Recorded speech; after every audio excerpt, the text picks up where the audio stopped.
Welcome to the Making Awesome Podcast, Season 3, Episode 12. We're going to be talking about the do's and don'ts of 3D printing. More focusing on the don'ts, right? It's pretty easy. Just make 3D print, do 3D print stuff. But there's a lot of ways that mistakes can happen. Whether they're purposeful or otherwise is kind of irrelevant here. I've been doing this for almost 15 years now. Started in 2008, so we're, a month away effectively from the years being 15, but probably closer to 8 months or so away from the actual 15-year anniversary of me doing this kind of thing. And I've learned a lot along the way, and I figure it's good for us to kind of go over what we're going to talk about. We're going to end up ranting and tangenting and all that. So if that's what you're here for, grab a snack, some water, and let's have some fun, because it's a good topic. I think there's a lot for us to cover. And if you are hanging out here live on YouTube, make sure that as we kind of go through and talk about the successes and failures, that you share some of your own life lessons and things that you've learned as, being in this industry. Because guess what? Every day I'm still learning, because a day that I don't learn is a day that I'm falling behind. That's how I feel about it, right? It's the Destin Sandlin method of getting smarter every day. But we're going to go over some topics, one of the big ones being sunk cost fallacy. Then we have constant upgrading, buying cheap and fixing. Is that a Prusa being upset over there? No. Yes. Oh, you're doing really small movements, that's why. Expanding too fast, staff and when to hire, the ship of Theseus issues, problem companies, customer support, knowing your materials, and when to say no. Greg. Sorry, Greg. Apologize, Mr. Pfeiffer, for scaring you when you were eating. That Prusa is skipping. Give me just a second. Let me grab the Octoprint instance for that. That is not normal. Turn your temp up a little bit, I guess, and see how that goes, because otherwise I got to get up and fix it, which I don't really want to do today. How you doing, Shotgunner 5609? Appreciate you guys coming in and hanging out. So let's get into really the sunk cost fallacy, right? If you've put all this effort into it, more and more and more and more effort, the only option is to keep putting more effort, right? That's the general idea of the sunk cost fallacy, that at this point, you might as well just keep going. And this comes down to also, to me, this stands a lot for the machines that you buy. Whether it's Creality, Prusa, Bamboo, whatever it might be. And you spend all this time upgrading your machines, rather than all the time using your machines. And that's kind of a problem when your goal is to make money with them. If all you're doing is sitting there maintaining them or upgrading them or anything like that, it's pain in the keister, right? Nobody wants to spend a bunch of wasted time on something that's not going to represent what they're going after. And in this case, generally speaking, it's money. Right? And if you're not in the business for money, then what are you doing? Right? Because, ultimately, it's about making money.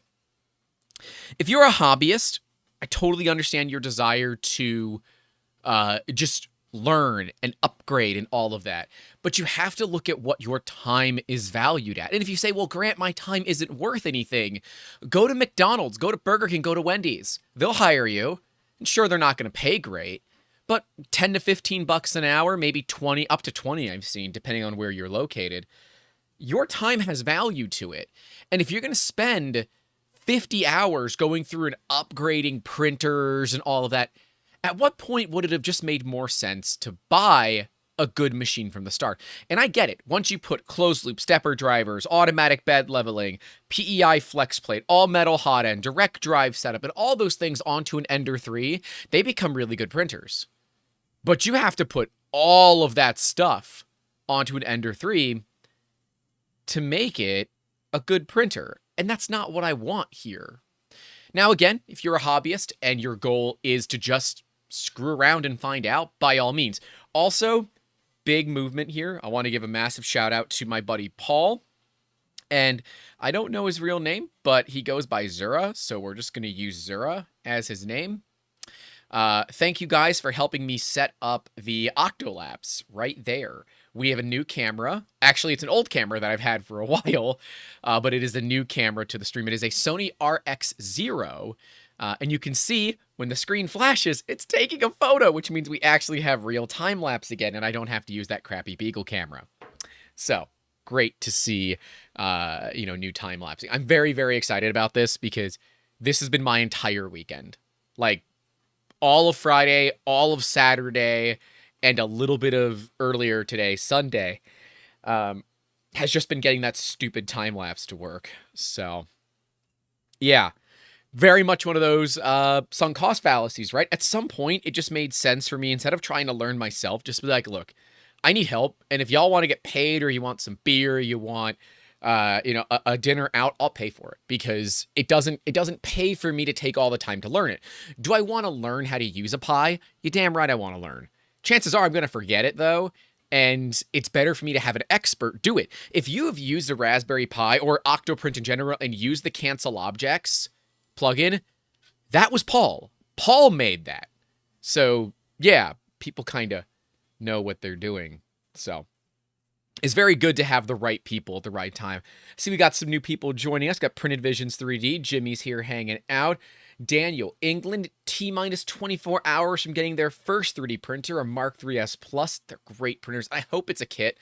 There's one thing where I believe that a sunk cost fallacy does not apply, and it is your first 3D printer build. If you buy a Prusa, I buy the kits, right? The Mark 3S kits. Yes, they take like 12 hours. And if you pay yourself even $15 an hour, it just makes sense to buy the fully assembled one. But I believe understanding how the machine works and being able to be close with the building of the machine has more value beyond it than just your time, as well as you better understand how to service it when it needs service, not if. And the kits are just fun. And they come with a big bag of gummy bears. Come on. I see we got Filament Stories. How you doing? And yes, Octolapse once again.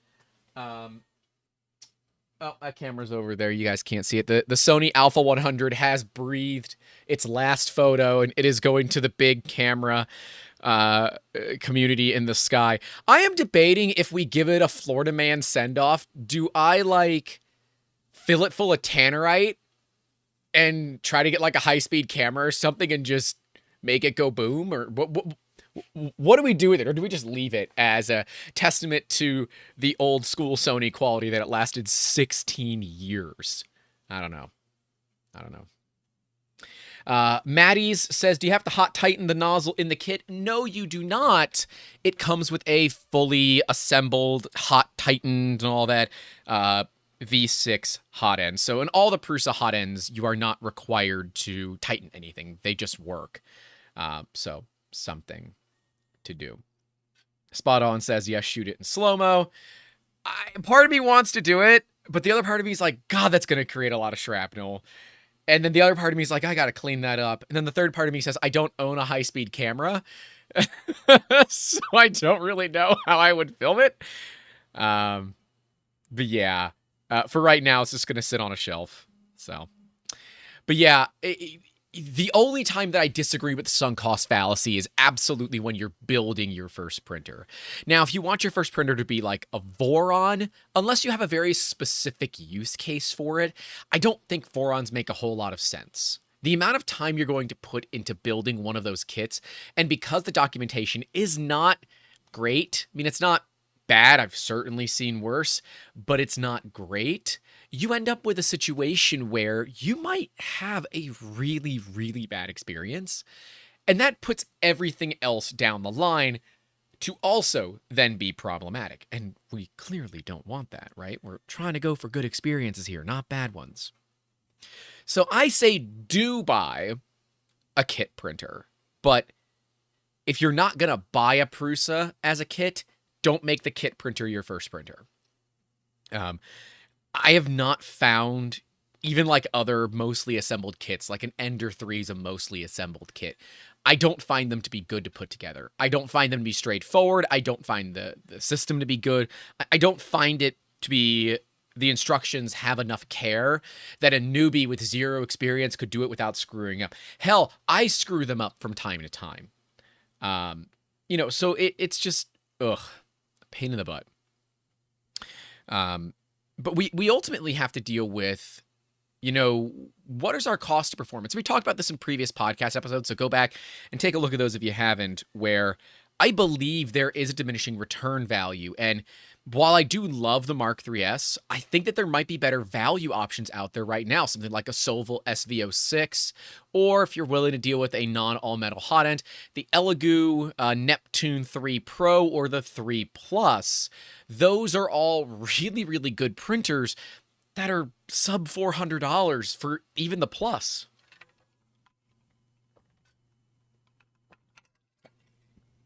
We have to remember that if you are a hobbyist, money matters a lot. If you're a business, to me, money matters a little bit less.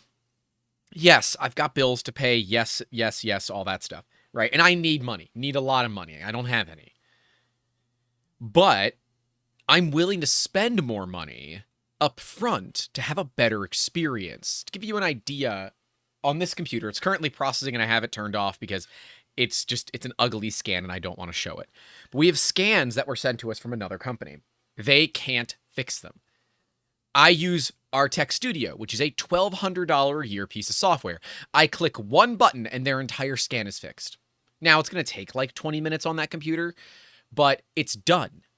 This company apparently had like 2 hours trying to fix all this, and I can do it in 20 minutes. That $1,200 a year software very quickly pays for itself.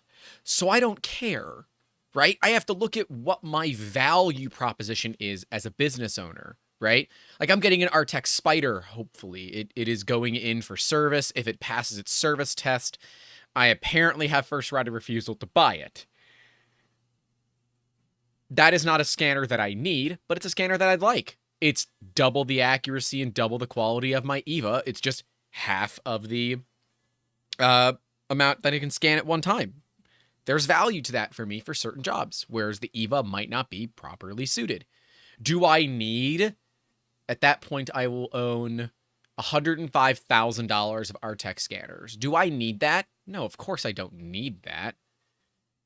But when I can get them for the price that I'm getting them for, it makes sense. It's a business move that I can get the scanner for relatively cheap and pay it off in the first 3 jobs that it does. And there's value to that. There's value to that. The other Grant, I'm going to call him Mr. Baxter because we got Grant Baxter in here and we can't have 2 Grants. So you're going to be Mr. Baxter.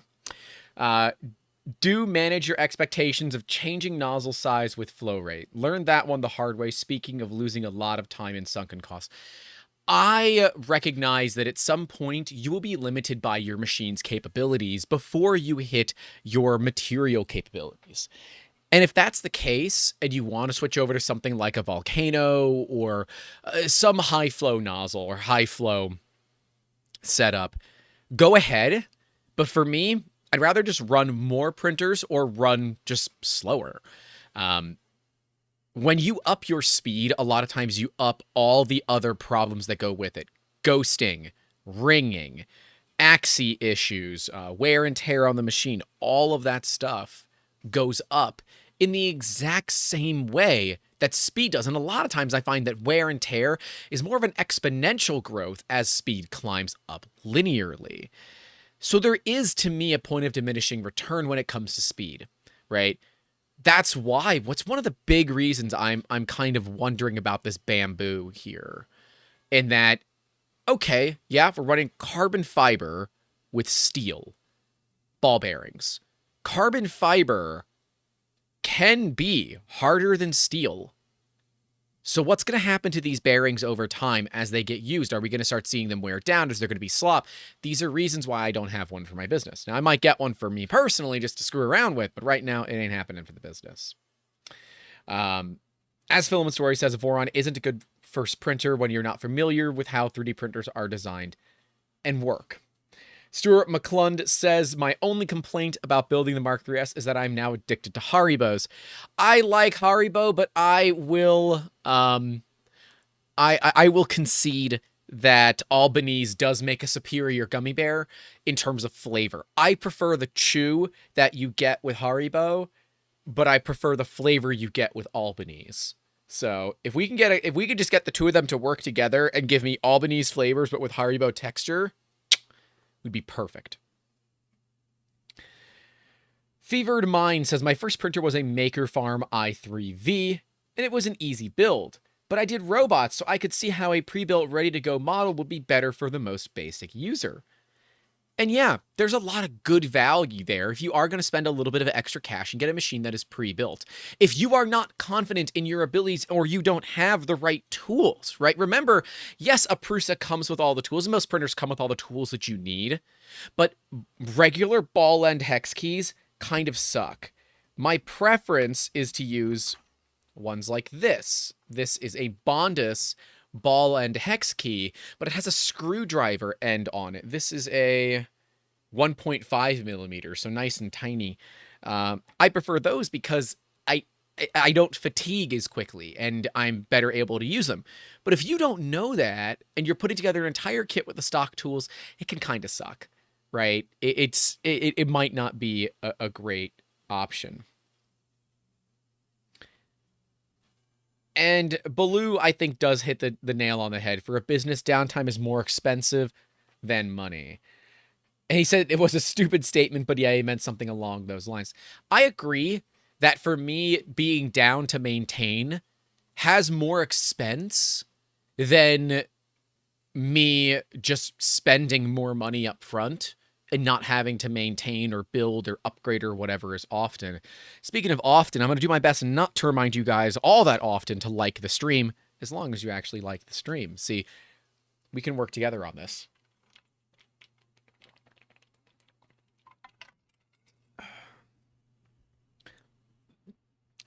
Mr. Pfeiffer saying that carbon fiber can also splinter as well under heavy load. Having both steel and carbon fiber together that they could see foreseeable failure in both pieces at high enough speeds for long enough time. And Mr. Baxter says, or you could print a handle for the hex key. You could print a handle for the hex key if you already have a 3D printer. If it is your first 3D printer and it is a kit, you are kind of out of luck there on that one. So moving on from the sunk cost fallacy, I think we all kind of understand where we're going with the sunk cost fallacy, right? We need to look at when you got it. You've literally got to know when to hold them and know when to fold them, right? And if your answer is, oh, I'll just pay somebody else to build the printers for me, well, now you have an additional expense of not only a salary or an hourly wage for somebody, but also the time that it takes them to build it. Because guess what? They're not going to work on it for 12 hours straight like you will. Because they don't care about the business like you do. That's something to be very clear about. None of the staff at 3D Musketeers care about the company like I do. And for me to expect them to do that is unreasonable because it's not their baby. They don't own it. It's not their company. And while we are looking at doing some sort of profit sharing with staff members that hit a certain amount of hours every year, or some sort of like performance-based bonuses at the end of the year, unfortunately this year it's not going to happen. You can't expect staff members, unless they are employee owners, right? There's an employee-owned company, to do the same thing that you do. You just can't do it. So we'll move past that and go into the constant upgrading thing, right? I know the $100 Ender 3 from Micro Center is really, really tempting. Like, really tempting. Like, if I had a Micro Center close to me, I would be tempted to go and get a $100 Ender 3. But I believe for only a little bit more money, go to 200, 230, 250 bucks, you can go get a Neptune 3 Pro or a Sovol SV06, and I think you're going to have a better experience because you're not going to be constantly upgrading. Let's take a look at what the Gen 1 Ender 3 needs to be, in my opinion, a reliable 3D printer. You need dual Z-axes, direct drive dual gear extruder, all metal hot end, proper PTFE tubing where you actually need it, automatic bed leveling, PEI flex plate, as well as no bed springs. You got to go to like the hard mod. That's 8 things that I can pull off the top of my head that an average Ender 3 needs to be even close to being reliable. And all of that to me equals bad news bears if I'm a business. Because again, I don't have those type of resources to just throw into the wind and say, I'm going to spend all of this time. Now, I might choose to do it now if I've got some extra time and I'm just bored and want to learn, or I'm curious and want to learn because I have other machines that are working for me. But I don't want to have to rely on those upgraded machines to perform when I need something. Now, to be clear, all of our Perusas, all of our Mark 3Ss are not stock. Every single one of them has upgrades because I buy them as kits. I'm at a point where I can build a Mark 3S in about 6 hours.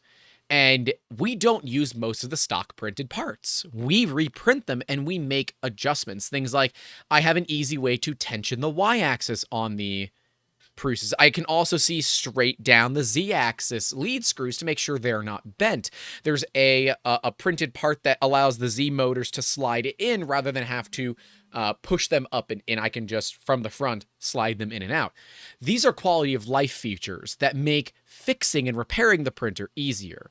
I can tension belts without having to take my printer on its side or on the back or anything like that. I can just tension my Y-axis easily.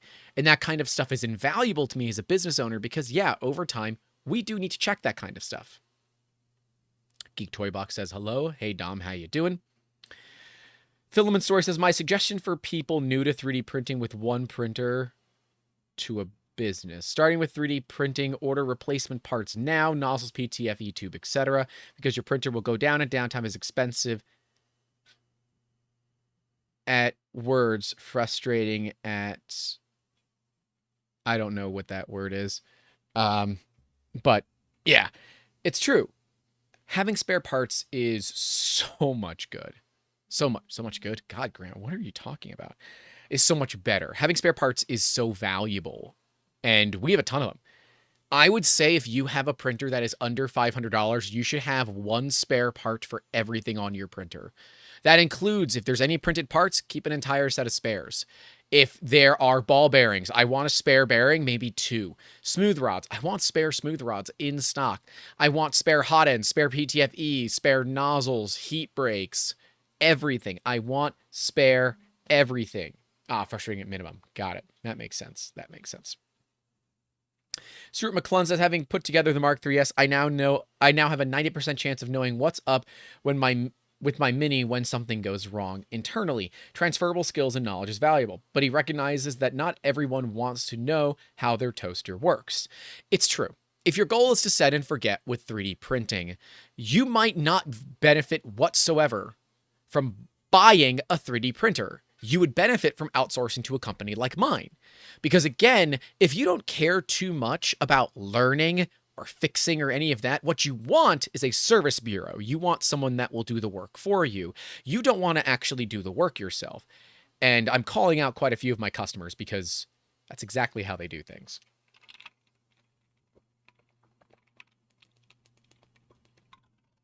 Like companies that have 3D printers that don't run them because they don't want to service them. They don't want to bother with them. They run them when staff come through and they get to have fun. That's it. They don't do them for any other reason. Give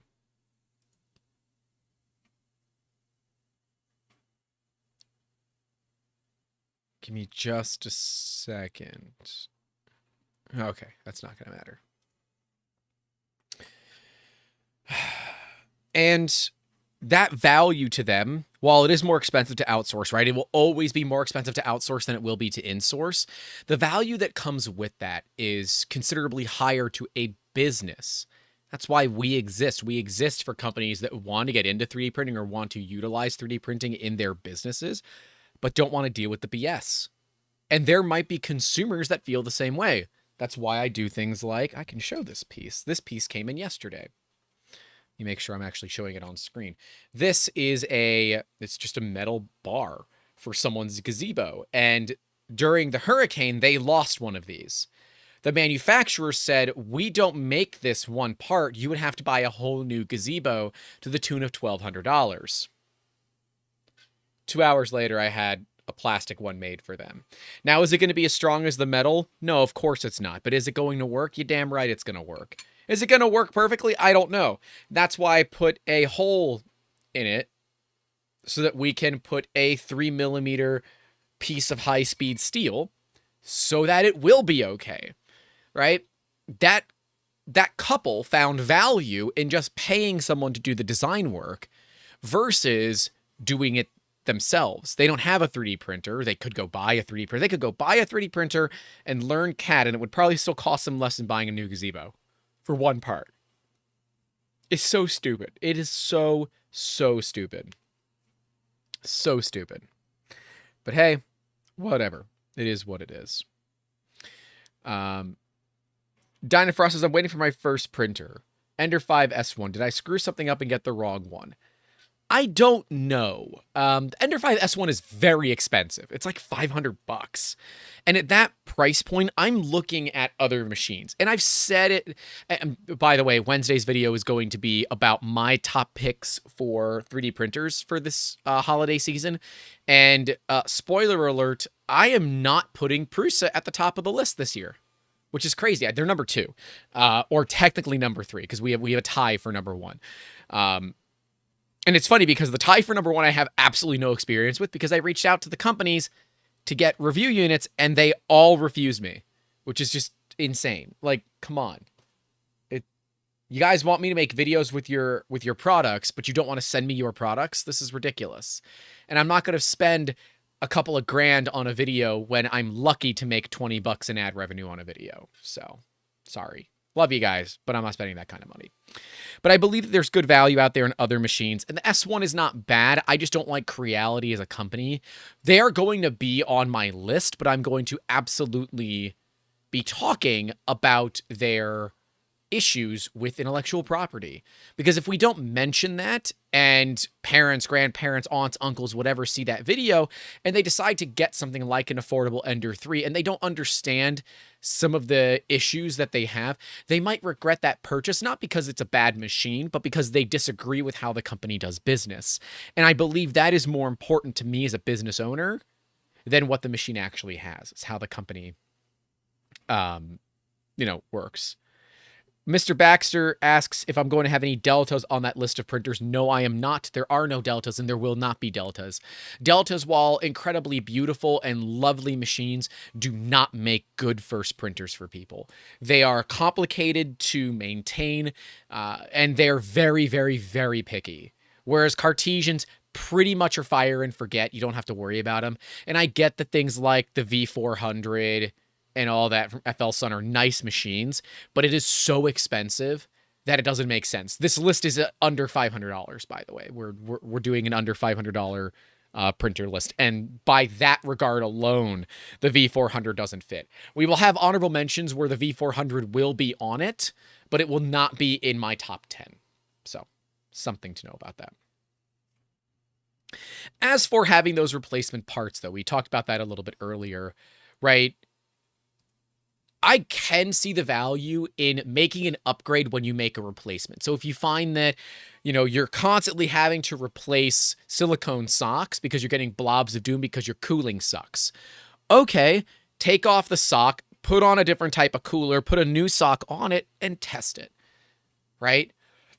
But I think if you get a good printer from the start, you don't have those problems. So, I don't know, man.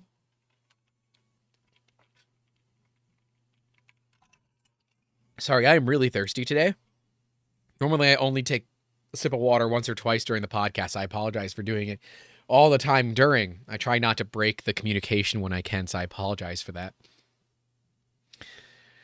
Shotgunner 5609 says, but if you're a business, you should at least have some idea of its inner working, or you'll be at the mercy of service charges and availability of service people. This is true. And if you are looking to spend very little money and have a business doing it, you will be forced to learn how to maintain it yourself.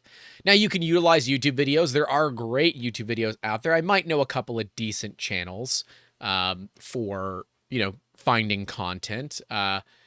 And they're pretty obvious, right? 3D Printing Nerd, Joel Telling's great channel, hopefully future podcast guest, Tom Sadlatter, Tom's 3DP, great channel as well. We've got Angus of Maker's Muse, we have Stefan of CNC Kitchen. These are all great channels to look at. Chris Riley of Chris's Basement.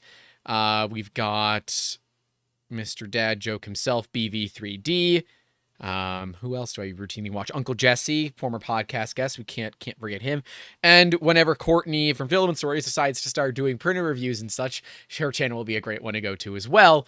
But if you are looking to learn all about filament colors, you got to go check out Filament Stories. Phantom Printer says Edge of Tech. I have not watched a lot of Edge of Tech's content, so I don't know. But I will trust you guys because they do seem to be pretty popular on the interwebs.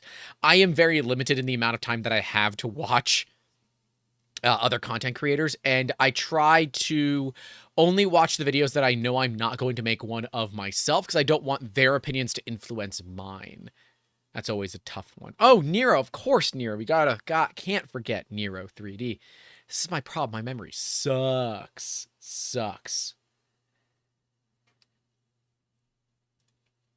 So be careful of that constant upgrading problem, because it is very, very easy to say, well, I've added a Hero Me Gen 6 cooling fan upgrade kit. Well, I might as well just throw on a direct drive. Well, but that's going to make everything so heavy, so I should probably go dual Z. But if I'm going to go dual Z, I should absolutely go to automatic bed leveling. But if I'm going to go automatic bed leveling, I should also make sure that I have a PEI flex plate. But if I'm going to put a PEI flex plate, I also want to make sure that I have a silicone bed mod. If I'm going to put a silicone bed mod, I want to get rid of the V-wheels and go to bearings. And if I'm going to get rid of bearings, I have literally made a ship of Theseus. Literally at that point, you have replaced basically everything but the frame of your printer, and it doesn't make sense anymore. It is so easy to go down that path of constantly upgrading, and then you even forgot closed-loop stepper drivers, baby, where you're making sure your printer's dead on accurate, right? Really, really, really complicated. Stuart McClellan says, to be fair, if you're a 3D printing business, currently part of that core competency is knowing the innards of your printer because of the immaturity of the industry. Part of me agrees with that. The other part of me doesn't. This industry's been around for almost 40 years now, 38 years. That's a long time. And while the consumer-based industry is still very infant, it is not on the industrial side, right? FDM has been around for decades on the industrial side, right? The Fortis machines from Stratasys, but you're spending, $250,000 to start. Mad Cat USA member for 4 months. Thank you, sir, for the basic support. Says, sorry, I'm late. Did not get a notification. Yeah, that's a YouTube thing. We all know that's a thing. We all know that's a thing. So let's talk about the buying cheap and fixing, right? There's another option of buying used. If you are doing this for your first printer, just don't. Just simply don't do it. We have so many people that we work with that have bought used printers that bring them to me. And by the time that you've made the decision that I need to fix your printer for whatever reason it is, right? Whether it's broken or you don't know what you're doing, it's a $65 to $85 charge for me just to look at your printer. And most of that cost is wiped out right there. The cost savings is wiped out right there. Now, if you utilize your time well and you basically use your hour of time with me to basically learn from an expert, maybe that $65 to $85 is actually a pretty good value. House calls are $100 minimum, by the way. But maybe not, right? Even used Prusas, if you're doing this for a first time, I can't recommend it because you don't know what the other person has done, right? There's no such thing as a certified pre-owned that comes with a warranty from a manufacturer, right? All the pre-owned printers out there don't come with warranties. You're buying them from some shady person on Facebook Marketplace because, it is what it is. Now, don't get me wrong. I've bought a lot of used things. All my expensive scanners have all been bought used, right? And they work great. But I also insure them so that if they don't work great, I just call my insurance policy. That's what it's there for. And that's a move that I make as a business. It's risky, but it enables me as a business to have more throughput and more availability than we would if we were doing something else, if that makes sense. Expanding too fast. Those of you that have been following Bamboo Lab and my opinions on them know that one of my criticisms of Bamboo Lab is that they have not expanded fast enough. And now they're scrambling to expand. I have a feeling they're going to expand so quickly, or attempt to expand so quickly, that, and they're particularly on the service side of things, their service people are not going to be properly trained, and we're going to see people get bad advice, bad parts, bad help, whatever it might be. And I believe that goes for any business. If you are working 18 hours a day, you are deciding to skip meals because you are busy, and you are not making money, well, then you need to raise your prices. If you are making money hand over fist and you are working 18 hours a day, you have to look and say, what's the 80-20 rule, right? What is the 20% of my work that takes up 80% of my time? And whatever that is, delegate it to somebody else. Whether that's hiring a staff member, hiring a 1099, doing a VA style, which I still have never done, do that. Like me personally, I answer the phones. I love answering phones because I get to talk to people. And while there are staff that can and do very well at talking to newcomers or newbies or customers, whatever it might be, I am still the best at it. And while me as a business owner, my time is better spent doing other things, we are not at a point where I can pay for someone to sit by a phone and wait for it to ring, nor, have someone that can do other things as well, right? So some people hate answering phones. I love answering phones, but it's also because I don't get a lot of interaction with people. I am weird in that I'm introverted, but I like talking to people. So this is why I have a YouTube channel. That's why you guys see me looking over at the comments and talking with you guys. I could do this whole thing with completely ignoring the comments, but I like having a back and forth. I think, one, it better presents a conversation that everyone will be willing to listen to. Maybe if they like it, they'll like the stream. Subscribe if they haven't. And if they do feel we deserve a little bit, couple of bucks into that creator fund, maybe some super chats, Patreon support, whatever it might be. I think it's better to have that conversation back and forth personally. But I get it, right? Phone calls can take a lot of time. Like the dude that called me at 4:30 in the morning, right? We're open 24 hours a day. If you call me at 2 o'clock in the morning, I'll probably answer it. But if you're going to waste my time, I'm going to let you know you've wasted it. But if you're calling me at 2 o'clock in the morning, it's because you need something fast and you're willing to pay for it. That's why we do what we do. Apparently, Lost in Tech was the reason that Mad Cat USA bought the Soval SV06 and never regretted the decision. Yeah, I want a Soval. Soval said if I want one, I can buy it. That's what their email back to me said. I requested a review unit. They said, if you want one, buy it. I'm like, wow. Okay. Yeah. Scott62 says answering phones is fine, but taking complaint calls where customer is mad is very grueling on the spirit. Well, it is, but I generally don't have bad experiences with customers. I'm only rude to people when they deserve it, and they know they've deserved it at that point because I'll let them know they've deserved it. I'm very, very good on the phone, and our Google reviews will speak for themselves. We have almost 55-star reviews. And for those of you that don't know, it is very, very difficult to get people to leave good reviews.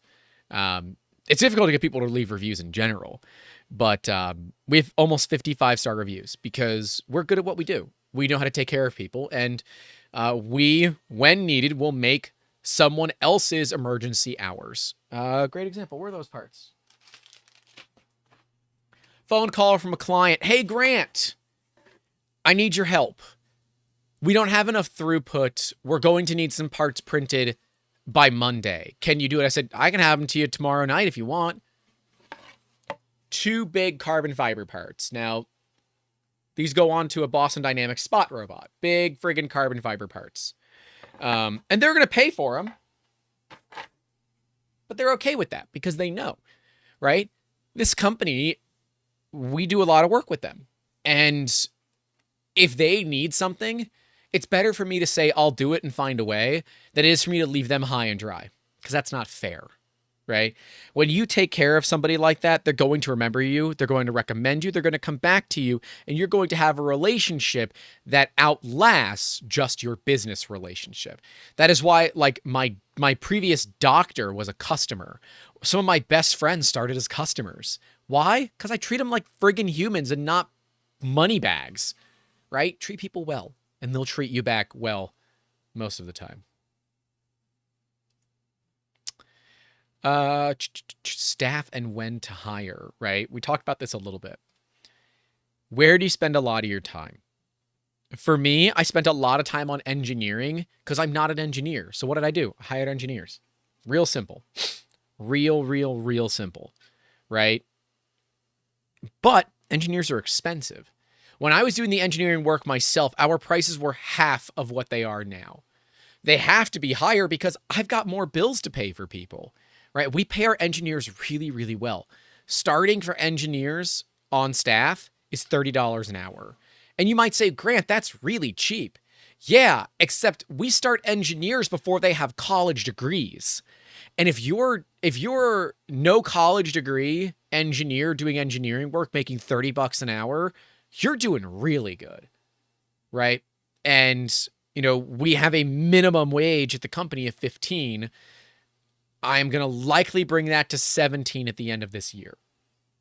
So that's the goal. The goal is to really pay people well. But if you're not making the margins to pay people well, then you need to raise your prices. But Grant, I'm going to lose all my customers. No, you won't. You're going to lose some of them. That's a guarantee. Every time we raise our prices, we lose customers. But I don't care because those are people that don't really value the work. They value the price. And if all people do is value your price, then it's not worth it. Now, as a maker, obviously, you're not going to be hiring staff. You might decide to outsource stuff, but you're likely not going to outsource to a company like 3D Musketeers. We're too expensive. As of right now, we are $150 an hour for CAD. That is very expensive. However, you might choose to go to Fiverr and for $20 get something designed up. Is it going to be as good as you get from us? I don't know. Sometimes you get lucky. Sometimes you don't.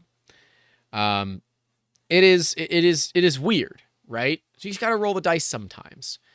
But I believe that as a maker, you are also the type of person that is going to learn CAD as well at the same time that they're paying people to do it for them, right? The whole teach a man to fish mantra, if you will. Did I just like cut my eyebrow by scratching it? Good Lord, what is today?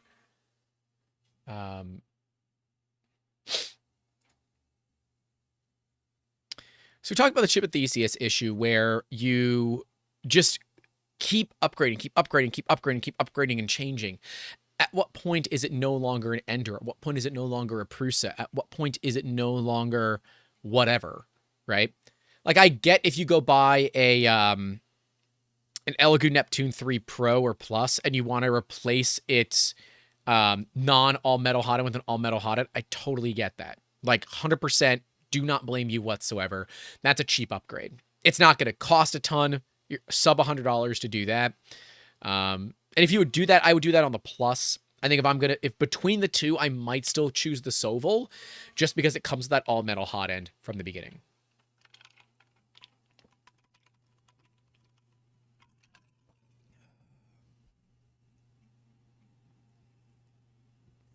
But you might decide that you prefer the Elegoo brand over the Soval brand, right? Brand is such a big deal. If you buy from one specific brand, I would recommend you try to stick with that specific brand as much as you physically can. Because if you don't, you have multiple different contacts you now have to reach out to should you need parts, service, or whatever. Now, the nice thing is a lot of these printers use interchangeable parts, right? MK8 hot ends are pretty much identical across the board.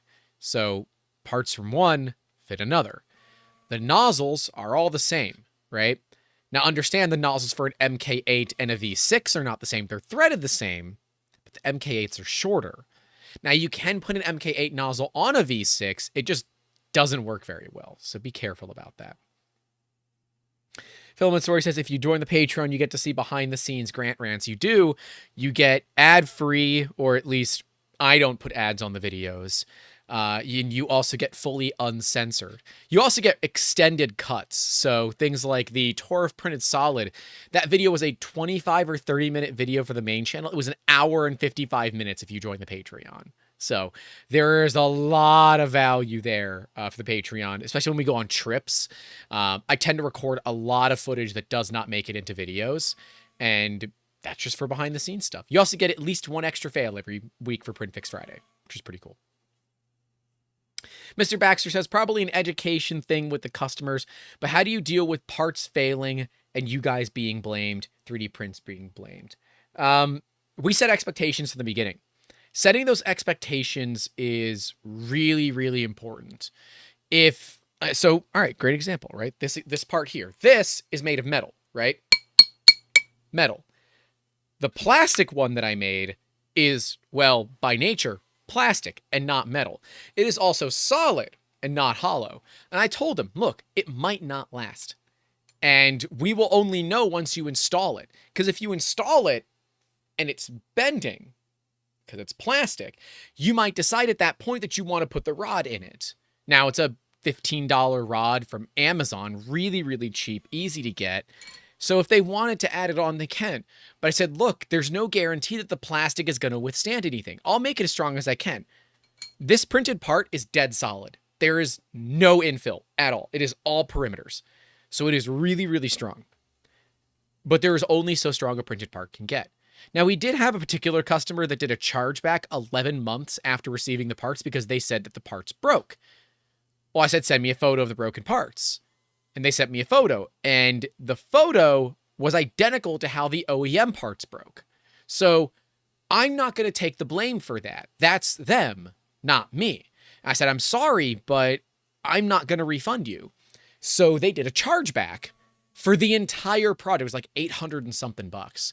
And I spent 2 weeks fighting back and forth. I eventually won that chargeback because our term of service is very clear. No refunds, no exchanges, nothing. These parts are 100% custom, they're bespoke, and they're designed specifically for you. If you break it, it's not my fault. Now, if it breaks in shipping, totally understand. We will file a insurance claim with the shipper, and we'll immediately get a new part printed and sent out. A lot of times you end up eating the cost of that part being sent out, but it is what it is. Happy customers matter more to me. And had that gentleman left a bad review, would have been a very easy thing to go back and say, I'm sorry you had this experience, but I see that you did attempt a chargeback 11 months after receiving your parts, and we are unable to guarantee anything past the point that you receive it and are happy with it. We apologize for this inconvenience, but we would request that you remove this 1-star review immediately because it does not directly reflect our quality of work, but instead your quality of use. Which is obviously not going to have someone remove a 1-star review, but we don't have 1-star reviews because we treat people with respect. Gosh, it's not that difficult. Phantom Printer says they saw them printing on MakerDeck. That is right. They were printing live on MakerDeck. The first one failed real bad, actually, and I didn't notice it. MakerDeck didn't notice it. Shame on MakerDeck for not telling me we had a big layer shift, but fine. Mad Cat says the best part of being a Patreon member is the grant rants. Yeah, that's the other benefit of being in the Discord is you get to see me ride the struggle bus and see me rant, filter free in the Discord. Phantom Printers asks, has your company struggled with the labor shortage? A little bit, but it's because I'm very picky about who I hire and why. We don't just hire your average everyday engineers. We want charismatic engineers. Charismatic engineers mean that when I get busy for whatever reason it might be, that people are able to work without me, right? The staff can communicate directly with the customer. And again, that means that I don't have to work as hard. If I'm busy doing something, maybe I've got a client meeting or something that I need to get to and something else runs into it, the staff can meet with the client without me. It's not a necessity to have me there. That's why charismatic engineers matter. Now, I will say some of our engineers are more charismatic than others, and if that's the case, and maybe they don't feel immediately comfortable, we can reschedule if we need to, or I can have another staff member pick up the meeting and get the information that is needed, right? So we only hire charismatic engineers unless they really, really, really come, with like really nice qualifications. And what is so difficult about that? Engineers are typically very introverted and are not the most charismatic people on the planet, right? If you want the unicorn engineer, it is a charismatic female engineer.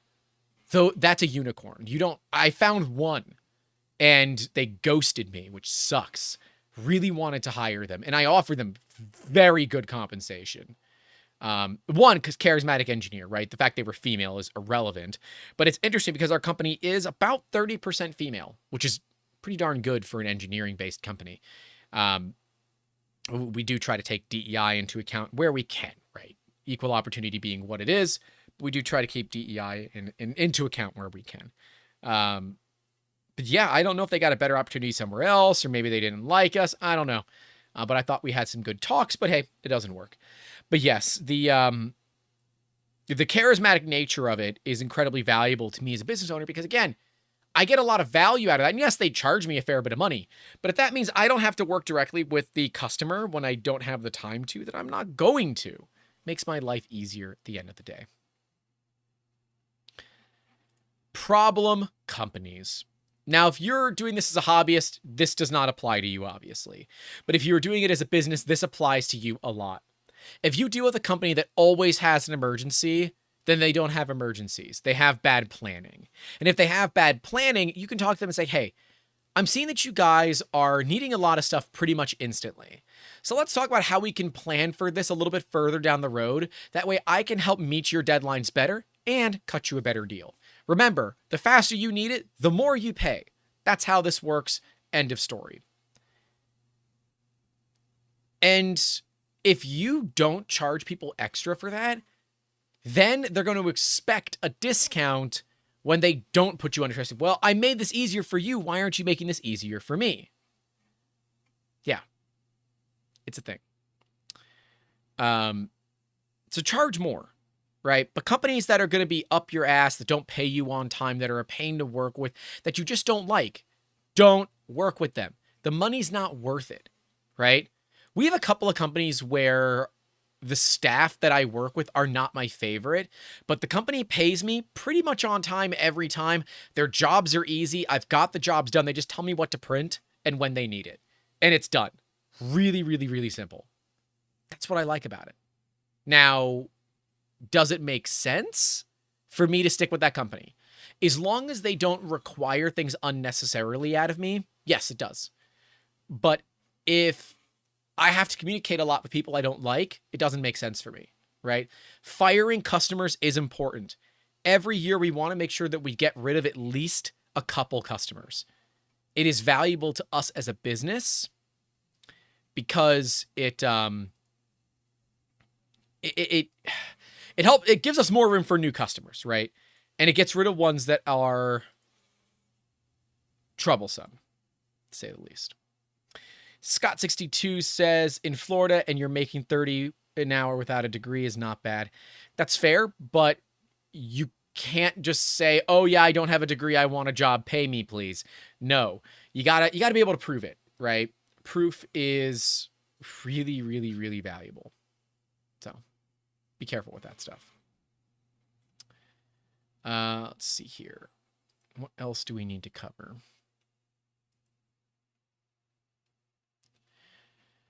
Customer support. We covered that a little bit earlier. Customer support is a big deal for me because there are only a few ways you can set yourself apart, right? What you can do for people, how fast you can do it, what your price is, and your support, right? I'm already not the cheapest on the planet. I don't want to be. We offer lots of machinery and we can do it very quickly. But I believe what sets us apart is our customer service, and our reviews show that. I believe as a business, the easiest way that you can separate yourself from your competition is to be better at communicating, better at talking, nicer, friendlier, bridge the gap between engineering and general public. Because remember, the general public aren't engineers. They don't understand engineering. Don't make them understand engineering. That's not fair. They're humans. Talk to them like humans. They're not morons. Some of them are. Most of them aren't. FJ Prince says, how do you fire customers? How do you even go about doing that? Simple. You let them know that you are unable to service them from this point forward, that you are moving your business in a different direction, that maybe their project isn't a good fit for what you want to do. And if you want to be the good customer service person, you recommend people for them to go to. That is what we do. When it comes time for us to say, look, we will not be continuing to assist you moving forward. We recognize this is going to be a pain for you. So here are some options locally that can help you get to where you need to be. And if we know their basic price points, we'll let them know, right? So this person will be more affordable. This person is very similar to me, but there's these issues. And if they ask why, say, well, no offense to you, but we found that we were spending a lot of time and we weren't making enough money. And that's not your fault. That's just the way that things go sometimes. It's a company decision. It is not a personal one. I still like you, and if you want to hang out, we're happy to hang out. But when it comes to business, we're not going to be moving forward. It's a tough thing to do because you're literally saying no to money, but it is the right thing to do because you are doing what's right to your customer and what is right to you. If you sit there all the time and just get frustrated because this customer sucks, this customer sucks, this customer sucks, fire the customer, or you're literally just torturing yourself for no reason. Madcast says, I know most engineers tend to be ASD, but you can learn. I have no idea what ASD means. Oh, well. Filmosaurus says, there's a lot of great ladies in the 3D printing community. Love it. There are. And you know what's really cool? We've actually compared our analytics to other 3D printing company or other 3D printing channels. We have a very, very high percentage of females. I'm checking it right now so I can see. Yeah, we are 19.5% female. Our audience is 19.5% female. Which, like, Sam Prentice, we were talking at IRF. He's like, yeah, we're like 0.1% female. I said, yeah, I'm like almost 20% female. He said, boy, they must like you. I said, I don't know what they're coming here for. I ain't that attractive. Maybe they like the long hair. I don't know. I really don't know. But yes, I love that we have a lot of great ladies in the community. And that this community is open and willing to accept female engineers. Because a lot of industries are not.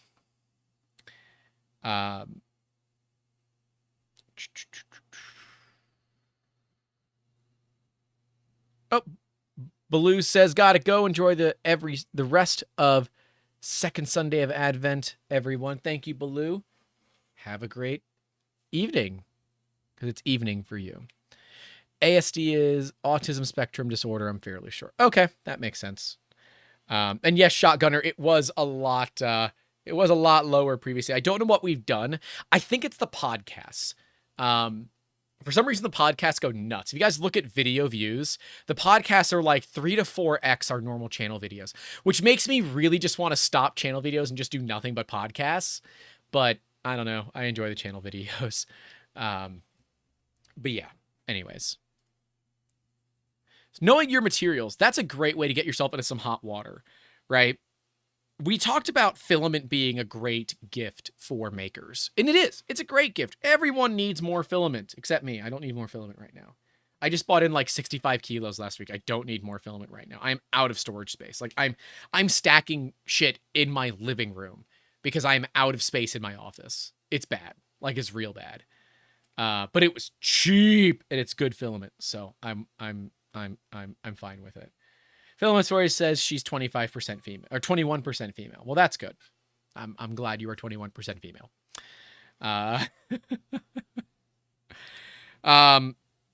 Materials can bite you in the ass, right? We have a customer, this customer that wants carbon fiber PETG.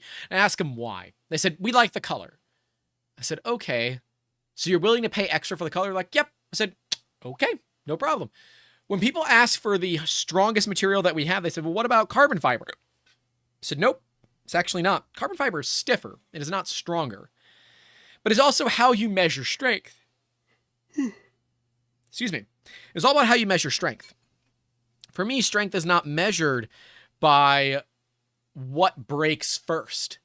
It is measured by how the material adapts to that stress and strain. Does it bend? Does it shatter? Does it yield? Is it elastic, inelastic? How does that work? Carbon fiber makes your parts very stiff. It does not make it stronger because you are replacing plastic with carbon fiber that is not impregnated with resin. That carbon fiber is not like a Ferrari. It's not a Lamborghini. It's not a Bugatti or a Koenigsegg. It is just chopped carbon fiber thrown in the filament. Does it look cool? Hell yeah, it does. It looks real cool. Does it make sense? Hell no, doesn't make sense. And this has bitten me in the ass a couple of times back in the day, where we would print a lot of PLA for pretty much everybody. And PLA is not a great option all the time here in Florida.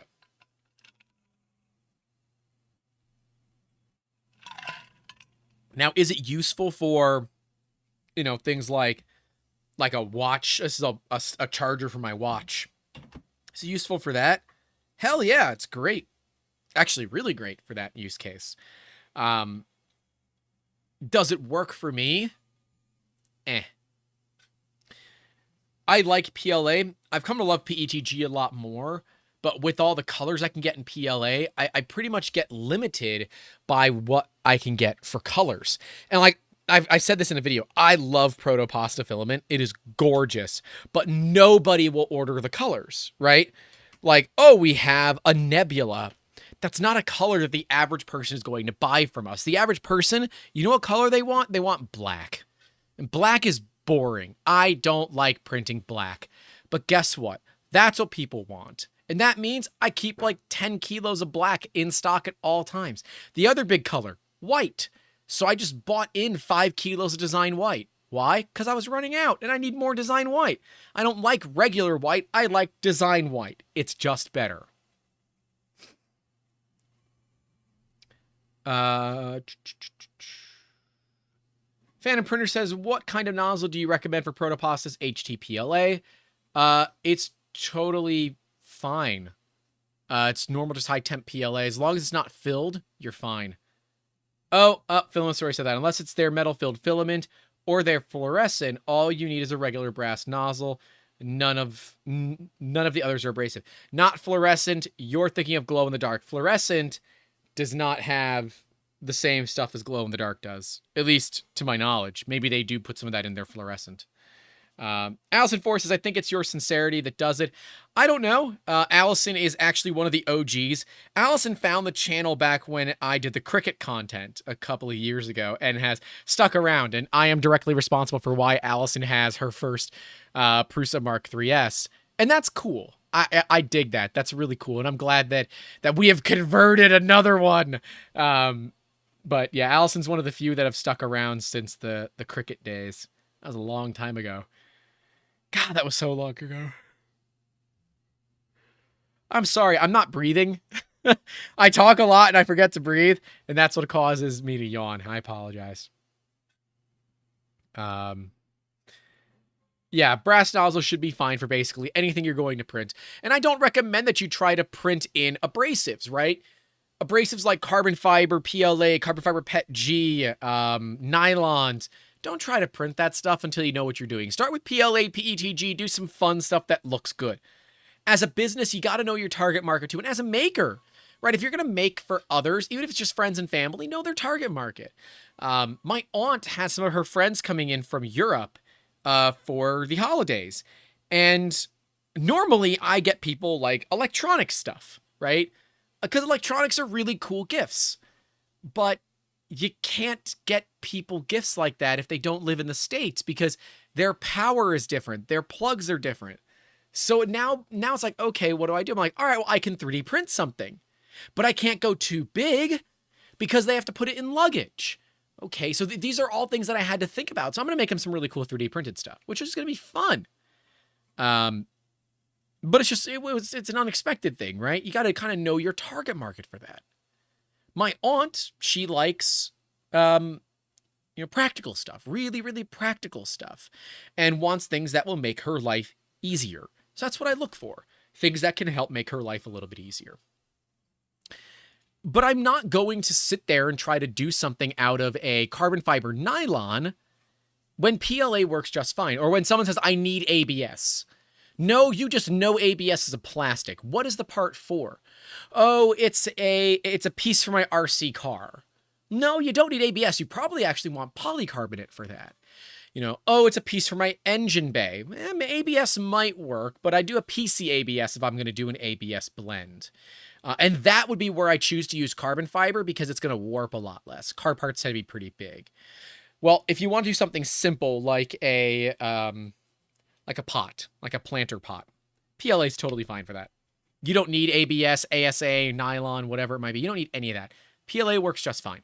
Will it degrade with time in the sun? Yeah, probably will. But is it that big of a deal? No, I don't think it is. I don't think it is. Mr. Baxter says, why not just run hardened steel nozzles and forget about it? So this comes to the whole upgrade thing, right? If your printer does not come with a hardened steel nozzle, you might not be comfortable with changing nozzles. And if you don't know to heat the printer up before you do the nozzle change, you're going to have a bad time. Me personally, and it's because I like the company a lot and I like the guys in the company. I like the diamond nozzles, but they're $100. They were $75 on Black Friday, which is pretty cool. But yeah, you know, a Nozzle X for $40 is a great option. If you are going to be switching out nozzles often, I would just go to a Revo. But of course, you got to wait for the Obsidian, still delayed. Bummer. But I don't know kind of what the deal is. Like, I took one of my minis to a client. They're a concrete 3D printing company and don't have a lot of experience with FDM. So I brought one of my minis, the mini with the Revo.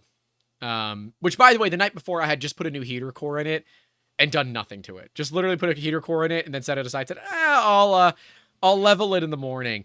Well, the morning came, I got busy. I didn't have time to level it, so I just tossed it in the car and went, and it printed perfectly fine. I chose not to use my Obsidian because I didn't want to. I didn't need to. The 0.4 was just fine. But I brought a 0.6 with me in case they wanted to see some thicker layers. And that's the value of the Revo, is that it is just single-handed nozzle changes. And damn it, that's really useful. Like, really useful. So if you are someone that wants to play around with nozzles more often, a Revo system is nice, but you could also look at a system that only requires a one-handed nozzle change. Now, it won't be cold. The Revo is the only cold one-handed nozzle change system that I'm aware of. But, you know, if it's one-handed and it's hot, that's okay. I think I can deal with that. One-handed and cold, much better. Two-handed and hot is very, like, technically challenging if you're new, so I don't necessarily recommend it for first-timers. The 0.4 is a great nozzle to start with. It'll pretty much do most of anything that you're looking for, right? These carbon fiber parts, I'll put it up to the camera. Believe it. Oh, that's company logo. Don't want to show that. There's a little bit of schmoo over there, isn't there? Yeah, I got to clean that up. All right, we'll show this side. This, take a guess in the comments as to what layer height this is. Because it's not what you think. Carbon fiber hides layer lines really, really easy. And if you like really sexy layers, carbon fiber is kind of worth it, in my opinion. These are 0.3 layers. They're 0.3. With a 0.6. It's a 0.6 nozzle, 0.3 layers. Real clean.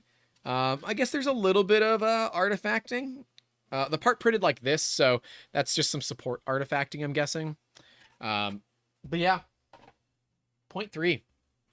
But the trick with the diamond nozzle is it naturally will polish your parts, so you don't have to worry about it too much.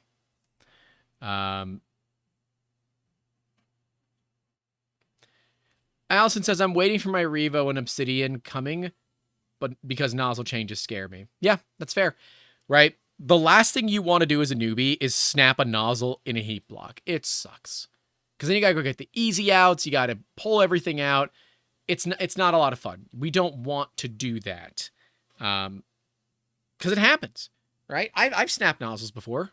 It's happened, right? And I've done this for years. It still happens, right? You over-tighten ever so slightly too much, right? And how does someone know how tight to retighten things? There's no, like, torque gauges that you can easily buy for this, and not everyone has a torque wrench laying around. I do it by hand, by feel, because I'm just kind of used to it over the years, but not everyone has that capability. So, you know. SJC says, hey, leave me out of this. I don't know. Okay. I'll leave you out, I guess. Um, you do. Oh, and yes, like some of the commenters are saying, hardened steel, you will run into thermal conductivity issues, so you have to increase your temperatures. That was carbon fiber PETG printed at 220 C, believe it or not, because diamond has a better thermal coefficient than anything. Mummy says, do you have to adjust your printing temperatures with the diamond nozzle? I believe stainless steel, you have to bump it up, for example. Yes, I drop it pretty much by 20 degrees across the entire board. And yes, lowering my temperatures by about 20 degrees across the board with the diamond nozzles. I hope that we can get a diamond Revo or something similar to that. It'd be really cool if the diamond guys use the steel plug for obsidian, but put diamond in there instead. That would be objectively badass. I would love that. I should reach out to them and see if they're doing that, because that would be really cool, and I would love to see that. Yeah, some people are saying they went, Spot On said they went with Slice Engineering's vanadium nozzle on their 2 Mark III S Pluses. Great nozzles. If you are going to go hardened, don't buy cheap hardened nozzles, right? Minimally go get a nozzle X, but preferably get something of good quality, right? It's like you have a decent car, don't put bottom of the barrel tires on it. Don't put bottom of the barrel brakes on it. Now, if you got a shit box like I do, go buy the $200 Amazon special pads and rotors, because it's still going to stop your car, right? And I think I'm going to go up to the slotted ones next, because it will stop my car better than the just straight steelies. But like if you're driving a reasonably fast car, like if your car can get to 100 miles an hour on an on-ramp, it's time to get better brakes, right? Don't put shitty brakes on your car. Don't put bad tires on your car, because the things that start, stop, and move your car, those are things that matter. The nozzle is the tire of your, well, I guess it's not. The nozzle would be the bearings would be your tires. The nozzle's not the engine. The nozzle's probably your transmission, I would guess. So yeah, like you can put hardened gears into a transmission, but do you need it? No. For most people, you don't need it. There's the Olson Ruby nozzle tightener tool. I didn't know about that. You can print the part. It works well too. Huh. I will have to look at that. FJ Prince says it would be the carburetor. Maybe. Is it? No, I think now it's going to bother me of what part the nozzle is. You know, it might. Damn it, now it's upsetting me. Logan Luke Luckless said, I convinced my work to get a Diamondback for our upcoming Rat Rig build. I'm excited to see how it'll hold up on a high flow printer. It should do fine, but if you are going to run high flow, run at least a 0.6 in my opinion. Let's see what else we have to cover here. When to say no. Oh my gosh. Yes. Knowing your materials is so valuable, but if all you do is say yes, yes, yes, yes, yes, you're going to have a bad friggin' time. Right? A lot of businesses will start up and they'll have the ideology of if the money is there, we don't care. And we have that too. But I have a caveat of if the money is there, we don't care, as long as we could do it. It is common that we will get jobs where someone wants... Ooh, I was going to give away... I don't think any of my staff are watching at this point. There's currently a contest on the staff side. We had someone reach out to do a set of an entire cosplay for a stormtrooper. And when people send me that stuff, I ask them very clearly, what is your budget? They said, well, the most I can spend is $70. $70 on an entire set of stormtrooper armor, including the helmet. You're talking 2 weeks of solid print time for $70. It will cost me more in raw material than $70, right? I just say no to that, right? I say, out of respect for the differences in our pricing, I'm going to no bid the project and say, we are way too far apart on pricing. Even my general, just like gimme number, which for cosplay, like full cosplay armor is $2,000. It's way too high, and we were never going to find a spot that was going to be good, and my price would have insulted him. It was easier to say no than it was to do anything else, in my opinion.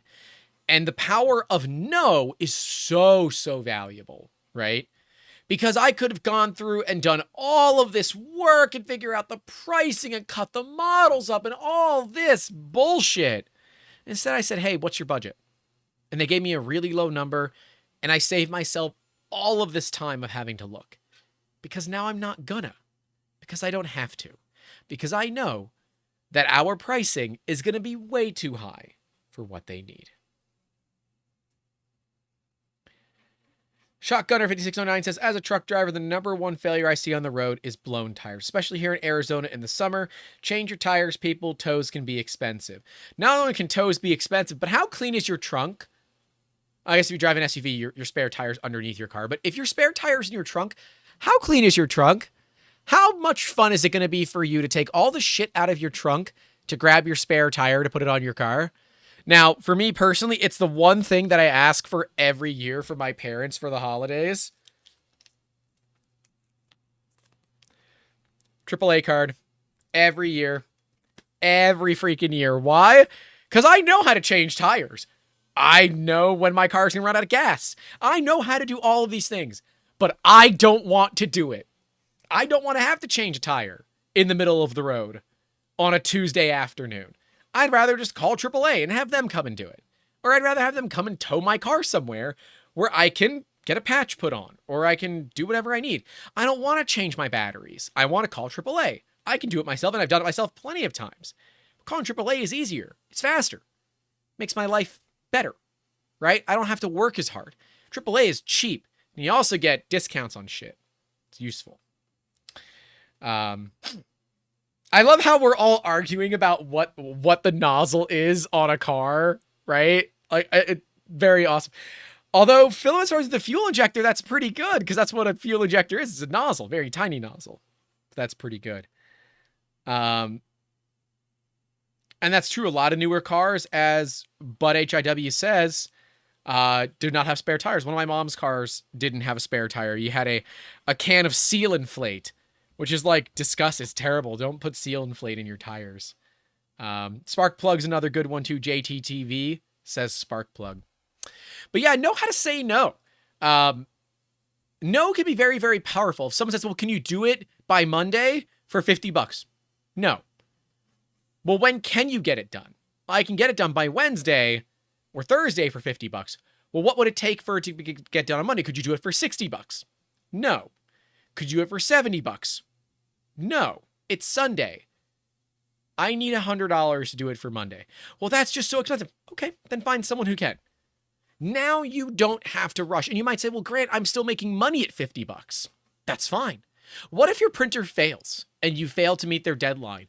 What if you don't have the material for some reason, or you run out of the material? What if something goes wrong? That customer is now expecting something that you are unable to produce for them. That's a problem. Don't find yourself in that position.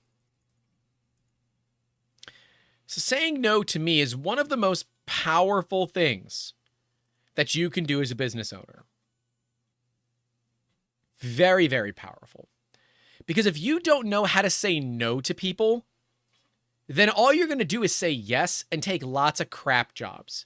Those of us that have said yes a lot in our lives know what that's like. If you're an introvert, but you have an issue saying no, and someone asks if you want to go out, go to a bar, and you just instinctively say yes because it's, that's what you do. You don't say no. You go to the bar and you feel so uncomfortable. You don't want to be there. It sucks. Don't do that to your business too. As a hobbyist, right? My dad will ask me, love you, Dad, but you sometimes ask for some dumb things to be printed. He asked me to print it was a mount for his mesh Wi-Fi network. And he's like, how long is it going to take? I said, about 6 hours. He said, I need 3 of them. I said, okay, 18 hours. He said, I can buy them for $18 for 3 on Amazon. I said, oh, just do that. Just do that. Because at some point it doesn't make sense. Could I do something really cool? Yes. He's going to hide the mesh network anyways. He's not going to see it. Now, Dad really likes the clock spring phone holders. Loves them. So I'm going to make some of those for the holiday season again. And I have some really awesome filament to do it with. And that's great. We're going to be doing that. But Is that as practical as just buying an off-the-shelf phone holder? I don't know. I don't know about that one.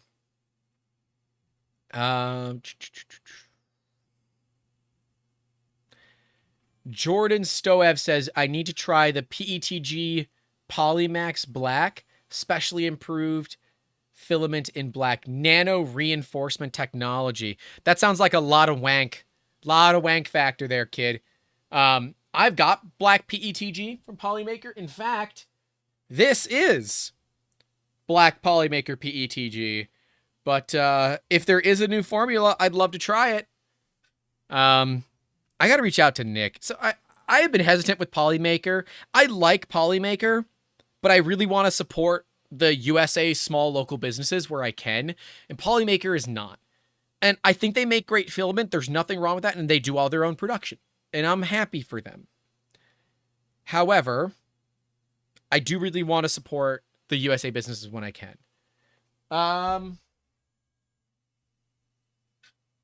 Oh, yeah, that's Polylite. That's Polylite, not the Polymax. Okay. All right. Yeah, next time Polymaker has a 50% off sale, I'll buy some.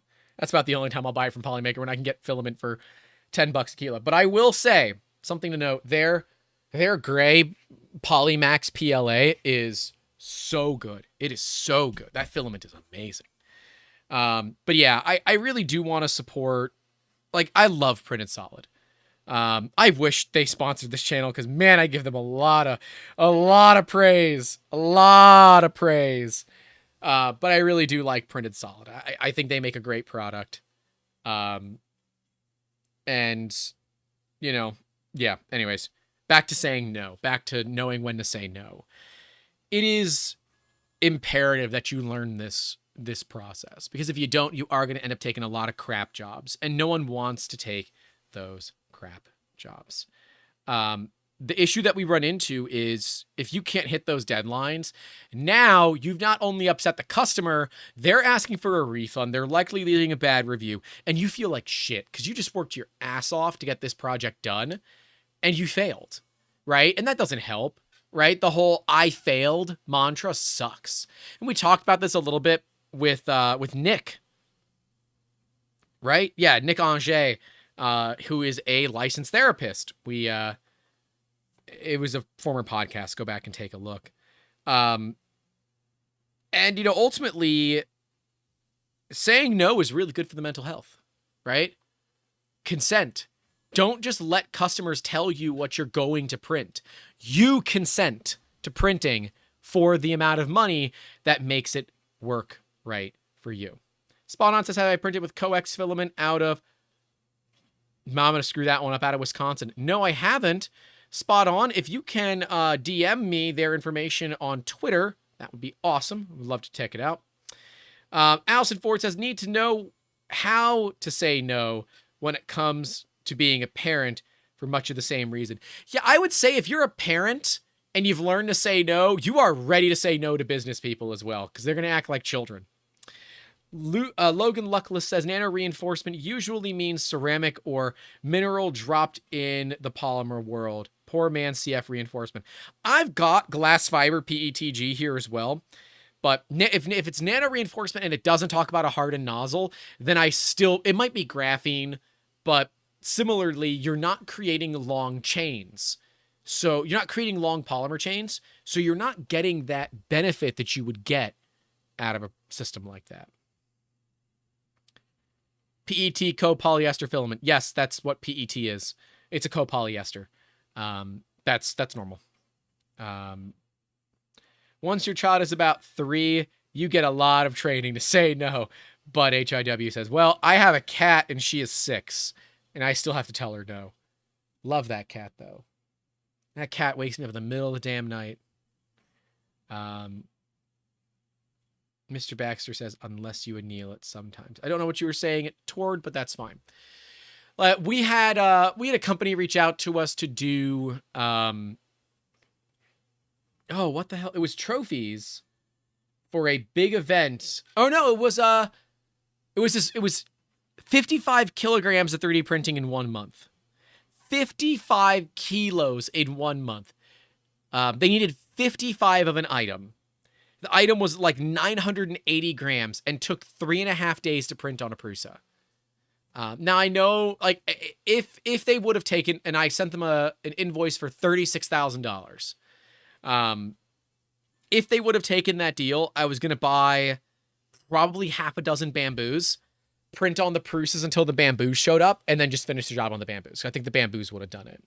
And then, keep running the Prusas as well. Could we have done that job? We could have. But I quoted it so high that they really needed to be desperate to take the job. 55 kilograms of material is a lot, right? And it's all white. So I would have had to call Printed Solid and say, hey, I need 55 kilograms of design white. I need it now.